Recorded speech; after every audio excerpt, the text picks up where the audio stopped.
Bienvenidos a otra edición de Un Mensaje para Ti. Te habla el pastor Gilberto Vélez de la Iglesia Cristiana Misericordia y nos sentimos bien contentos de contar con ustedes en este día y en esta transmisión de nuestro programa. Al final de este programa de hoy tendrás más información sobre nuestros ministerios, horarios y cómo comunicarte con nosotros. Así que te pedimos que disfrutes de este programa.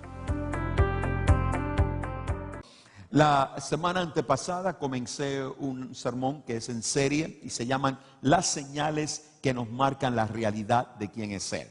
Las señales que nos marcan la realidad de quién es Él.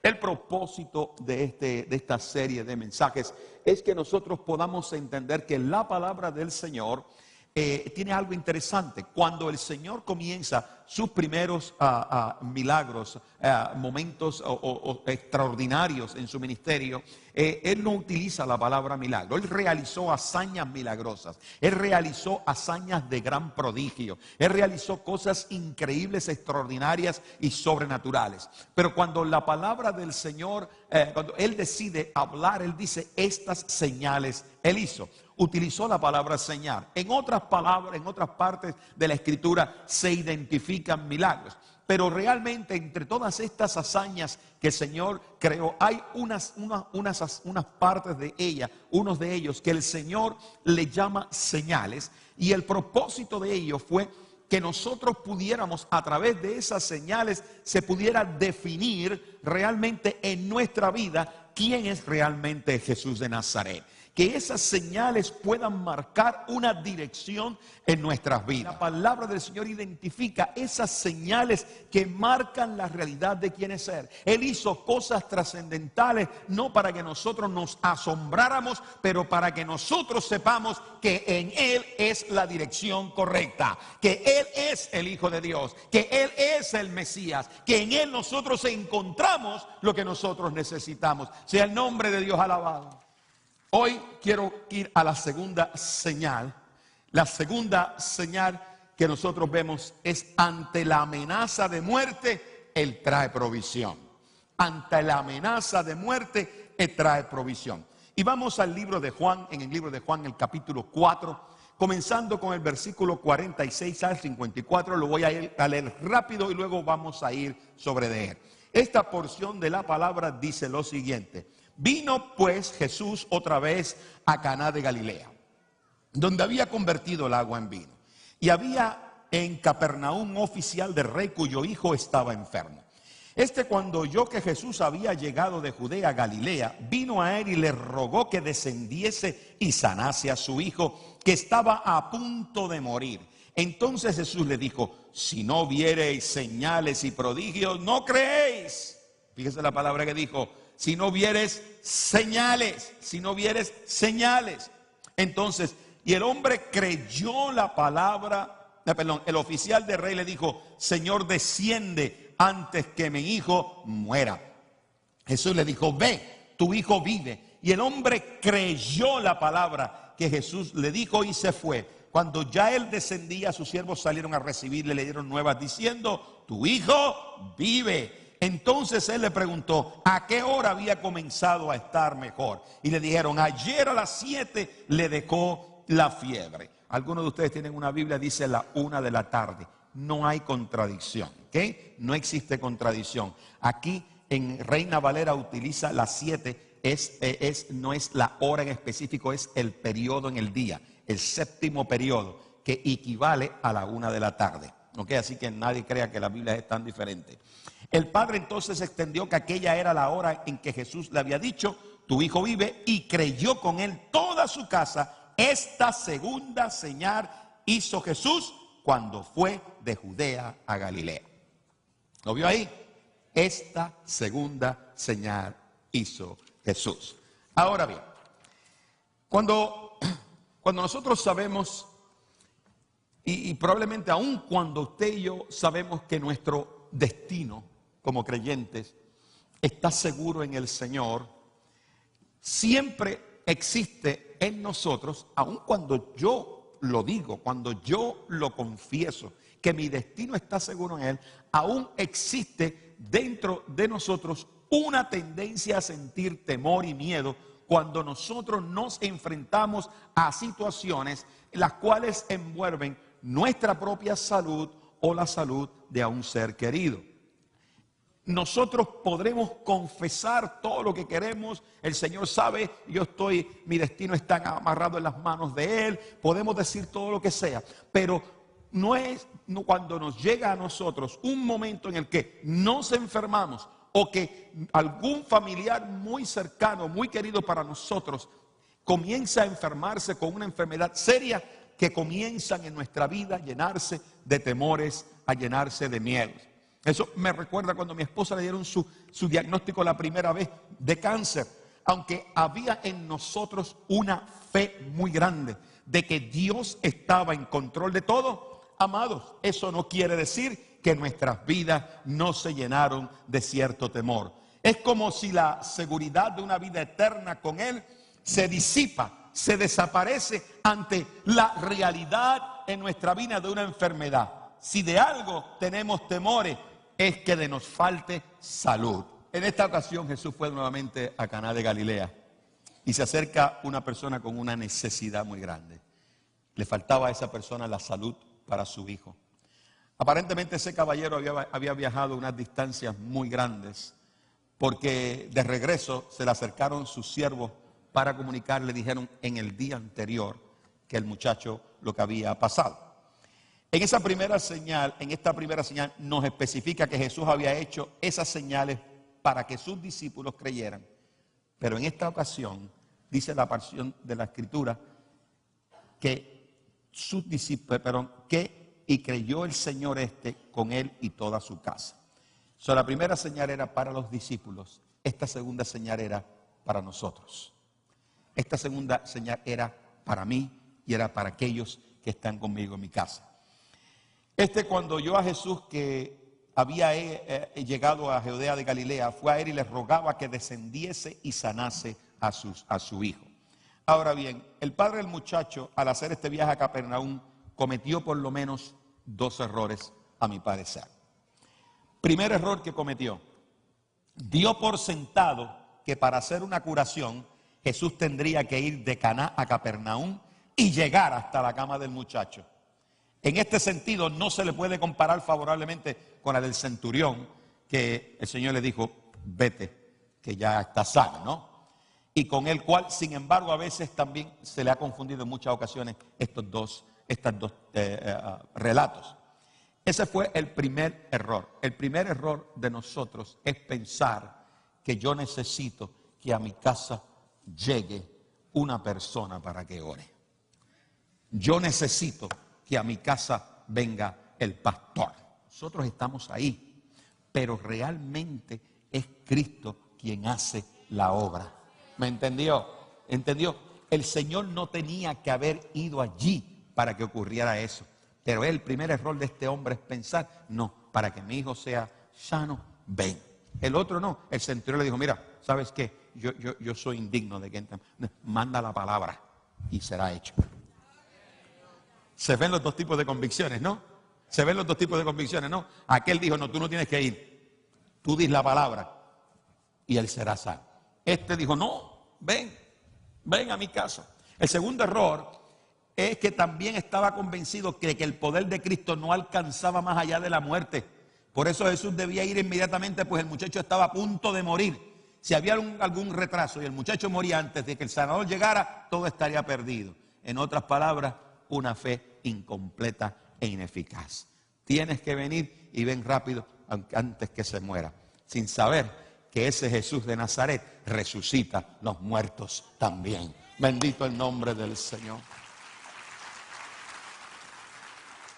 Amado, y a oído a esto, en los versos 48 al 50 está algo más interesante. O sea, ahí existe un tercero error. Entonces dice que Jesús, entre esos versos hay una parte que dice: entonces Jesús dijo: si no veéis estas señales y prodigios, no creéis en absoluto. Jesús se lamenta de que este hombre, que ya había oído y tal vez ya había visto las señales de Jesucristo, estuviera en el peldaño más bajo de la fe. Aun cuando a lo mejor este hombre había conocido esos prodigios que Jesús había estado realizando, no cree en la personalidad divina de Cristo, ni tampoco en sus palabras, a menos que no vaya acompañado de un milagro. Yo no creo en el Señor por lo que Él hace, yo creo en el Señor por lo que es Él.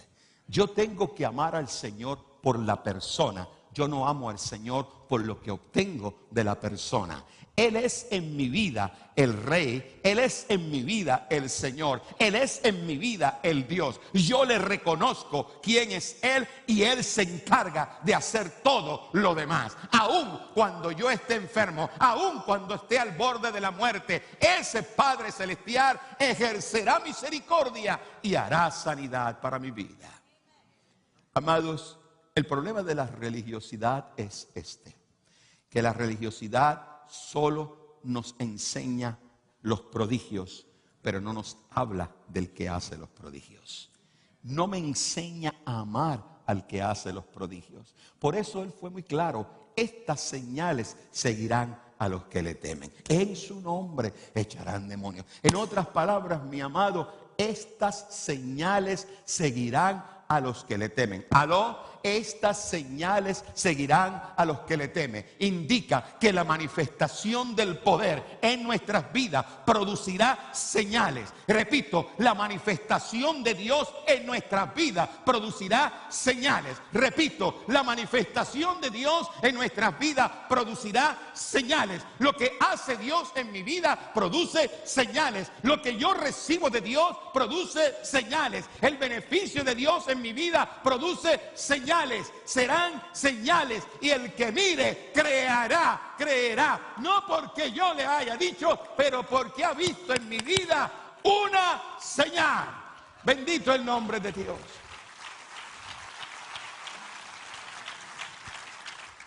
El Evangelio de Jesús, tenemos nosotros que asegurarnos presentar estas señales. Amados, es de común conocimiento que un porcentaje considerable de creyentes profesan una religión, pero no una fe. Repito, hay un porcentaje entre nosotros. No estoy hablando entre los demás, entre nosotros, entre los que estamos en esta mañana, en este lugar, que profesamos una religión, pero no profesamos una fe. Y eso es triste, ¿no? Eso es triste, que yo pueda profesar una fe, pero ¿sabes? Una religión. ¿Sabes una cosa? Con religiosidad tú no mueves montañas. Tú mueves montaña con fe. ¿Me entendió? ¿Aló? Con religiosidad tú no mueves montañas. Dice la palabra que las montañas se mueven con fe. No importa lo que tú hagas por la religión, no va a pasar nada en tu vida. Lo que importa es lo que hagas con tu fe. Cuando nosotros, amados, estamos en búsqueda de una transformación en nuestra vida, lo que nosotros estamos diciendo es que esta manera de vivir que yo tengo en este momento es inefectiva. ¿Te has preguntado tú alguna vez en tu vida por qué en tu vida faltan los milagros? ¿Por qué hay una falta de milagros tan crasa en tu vida? ¿Te has preguntado tú eso? ¿Te has preguntado por qué no alcanzas tanta bendición como otros alcanzan? ¿Te has sentido celoso de algunos hermanos en la congregación que están viviendo momentos extraordinarios y tú te enojas con Dios porque no los vives? En lugar de enojarte, pregúntate, ¿qué es lo que tú estás creyendo? En lugar de enojarte, pregúntate, ¿en dónde está la profundidad de tu fe? Tercero, quiero que vean esto y termino en esta mañana con esta tercera señal. Toda la autoridad reside en Él. Es la tercera señal. Toda la autoridad reside en Él.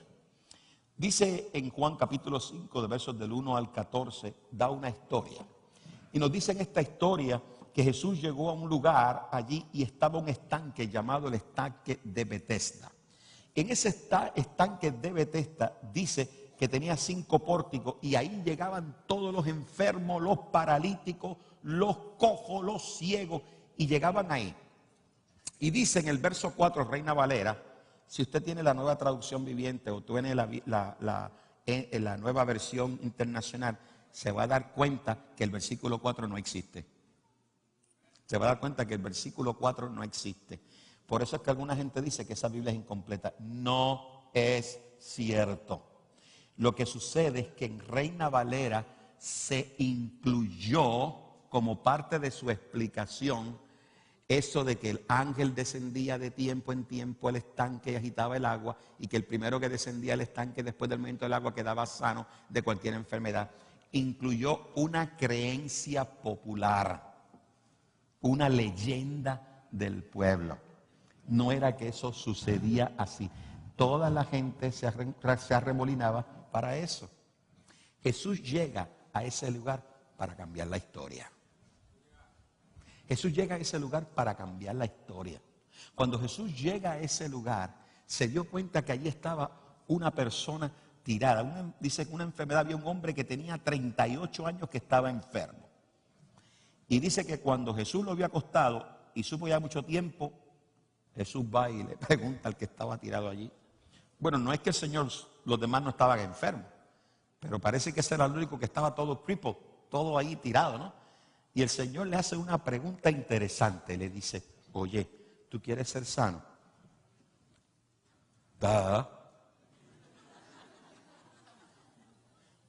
Hay preguntas que a veces uno hace que no están bien, ¿verdad? En inglés hay unas cuantas que a mí me estorban mucho. Usted se resbala en una cáscara de plátano y se cae todo desplayado y vienen y le preguntan, ¿Are you okay? Of course I'm not okay. Me caí.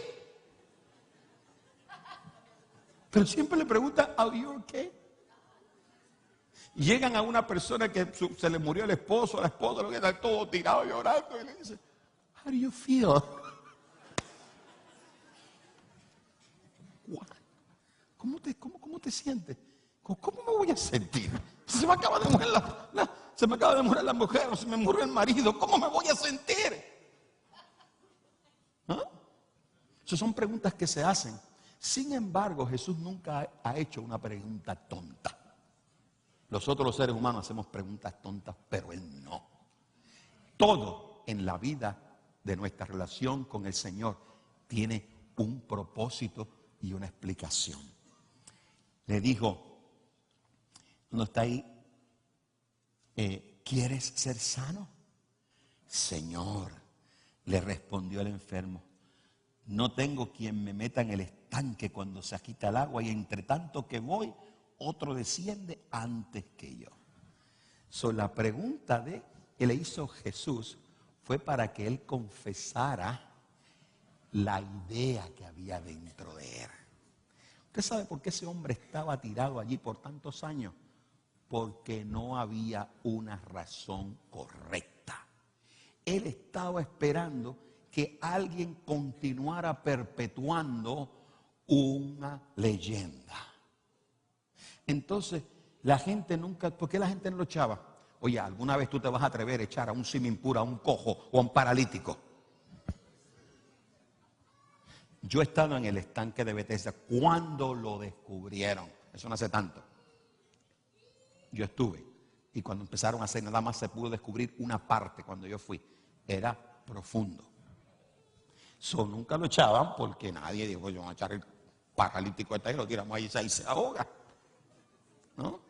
Nunca iba a encontrar quien lo echara. Pero lo que había dentro de él, y entonces el Señor le dijo, ¿quieres ser sano? El hombre le contesta, Señor, no tengo quien me meta en el estanque. No, eso no fue lo que te pregunté que si querías ser sano. No tengo quien me meta en el estanque. ¿Quieres ser sano? No tengo quien me haga esto. ¿Quieres ser sano? No tengo dinero para el doctor. ¿Quieres ser sano? No me dan la cita. ¿Quieres ser sano? No tengo Medicare. ¿Quieres ser sano? No tengo Medicaid. ¿Quieres ser sano? No, eso no es lo que te estoy preguntando. Es si quieres ser sano. ¿Qué es lo que hay dentro de nosotros? ¿Qué clase de Cristo tú has creído? Jesús no necesita Medicaid, ni Medicare, ni Insurance, ni Blue Cross, ni Blue Shield, ni ninguno de esos. Lo que necesita es que tú creas en Él. ¿Quieres ser sano? Aleluya. Lo que quiere es que abras tu boca y no confieses una imposibilidad, sino que declares una verdad. Aleluya. Que declares una verdad trascendental que cambiará tu vida. Entonces, dice, levántate, toma tu lecho y anda. Y al instante el hombre fue sanado y tomó su lecho y anduvo. Y era día de reposo aquel día. ¿Tú sabes por qué el Señor fue a ese lugar? Versículo 2. Y dice ahí que en hebreo se llamaba Betesda, ¿no? ¿Lo ve ahí? ¿Lo ve? Betesda. ¿Sabe qué significa Betesda? Betesda significa lugar de misericordia o casa de la gracia. Yo pensé que iban a responder, Señor, pero no la agarraron. Lugar de misericordia o casa de la gracia.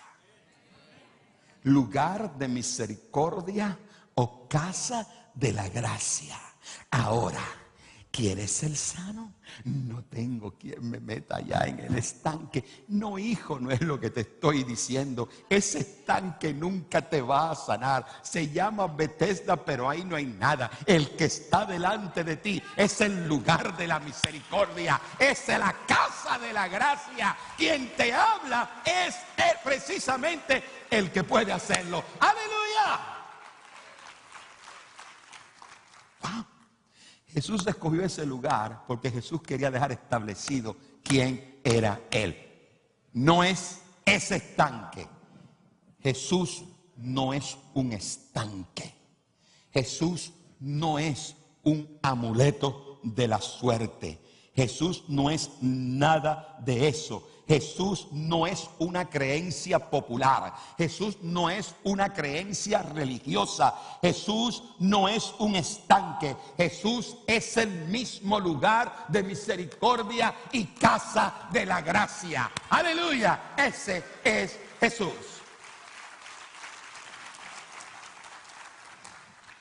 Pero no se acaba esto ahí. No. Mire. Ahí dice, y lo dejó claro establecido en el versículo número, ya le llegó. En el versículo número 9 dice, y era día de reposo aquel día. O sea, lo dejó escrito, ¿no? Esa palabra reposo era el Shabbat, o pronunciado en hebreo Shabbat. Era el Shabbat, era el día del sábado, ¿no? Entonces, los discípulos dijeron a aquel que había sido sanado, es día de reposo, no te es lícito llevar tu lecho. Él le respondió, el que me sanó me dijo que lo tomara y caminara. Entonces le preguntaron, ¿quién es el que te dijo toma tu lecho y anda? El que había sido sanado no sabía quién fuese, porque Jesús se había apartado de la gente que estaba en aquel lugar. Y después le halló en Jesús en el templo y dijo, mira, has sido sanado, no peques más para que no te venga cosa peor. Va para allá y todos estos fariseos y los escribas que están allí, ven al que llevaba 30 y pico de años tirado en aquella esquina, tratando, pedacito a pedacito, de caer en el lugar. ¿Ah? Parece que era un paralítico terrible porque ni tan siquiera empujarse podía. ¿No? Y lo único que se le ocurre a estos bárbaros es decirle, it was Sabbath, era el día de reposo. ¿Cómo?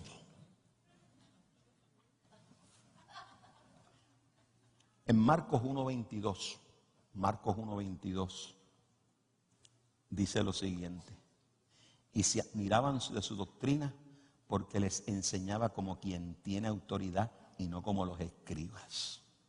O sea, lo que les preguntan estas cosas al Señor eran los fariseos y los escribas. Le dicen, están preguntando esas cosas. Es sábado.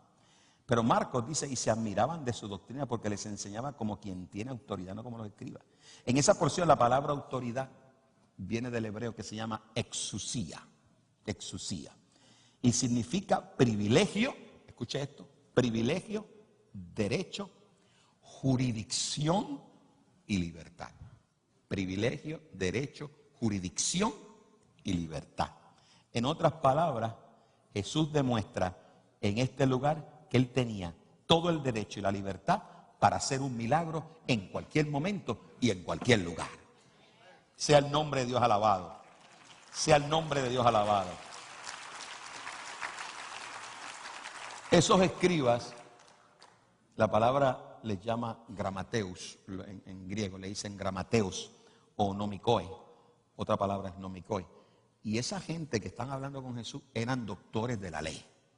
Eran los individuos que interpretaban la ley, eran los individuos que la porción más difícil ellos las interpretaban. El problema con esta gente es que ellos tenían un intelecto natural, pero Jesús tenía una autoridad y una sabiduría increíble. Y luego se pone el Señor a discutir algo con ellos, a la autoridad, y nos lleva a un principio, que es la autoridad para colocar una verdad fundamental por arriba de costumbres e interpretaciones humanas. Cuando le dice, es el sábado. Mire, amado, usted sabe lo que dice Marcos 2:28. Así que el Hijo del Hombre es el Señor incluso del sábado. En la Nueva Traducción Viviente. En la nueva, en Reina Valera dice día de reposo. La palabra reposo ahí significa Shabbat. Es día de reposo, el sábado. So, en otras palabras, amados, el Señor hace que las costumbres humanas, o mostró que las costumbres humanas ciegan a los seres humanos. Y cuando el hombre hace de la fe una tradición o una costumbre, corre un gran peligro de perder la oportunidad de recibir bendiciones extraordinarias. Amados, la gracia del Señor es abundante y está lista para que nosotros la recibamos en cualquier momento y en cualquier lugar. Tenemos que estar preparados, no importa qué. Esta gente dijo, es sábado. Y nos dijo, entonces puede ser sábado, lunes, martes, miércoles, el día que sea. Para el Señor no existe un día, existe una oportunidad. Dios hace milagros. Pero Dios lo sana aquí, o Dios lo sana en la casa de esa persona, o Dios lo sana allá, o Dios lo sana acá. Amados, es que nosotros tenemos que salir del cajón de nuestra mente para entender que Dios no es Dios de un momento, de un lugar, de un cajón. Dios es Dios de propósito, de voluntad y de propósito. Sea el nombre de Dios alabado. Ese es el Dios que le servimos. Estas señales nos muestran lo que es Dios capaz de hacer. Yo no sé tú, pero esas son las señales que yo quiero en mi vida. Espero que el mensaje de este día haya sido de bendición para tu vida. Si al transcurso de este mensaje has reconocido que necesitas a Jesús como tu Salvador personal, por favor, repite conmigo esta oración. Señor Jesús, te invito a mi corazón. Te reconozco como mi Salvador personal y te pido perdón por mis pecados. Gracias por registrar mi nombre en el libro de la vida. Amén. Si tú has respondido a este mensaje de manera positiva, entonces te invito a que nos visites al auditorio de la Iglesia Cristiana Misericordia en el 4519 Del Mar Boulevard, aquí en Laredo, Texas. Si el mensaje de este día fue de bendición para tu vida y deseas escucharlo nuevamente, puedes llamar al 956-712-2484 y pedir tu copia gratis. También puedes encontrarnos en las páginas del internet en www.icm.church. Así que Dios te bendiga y esperamos contar contigo en nuestra próxima edición.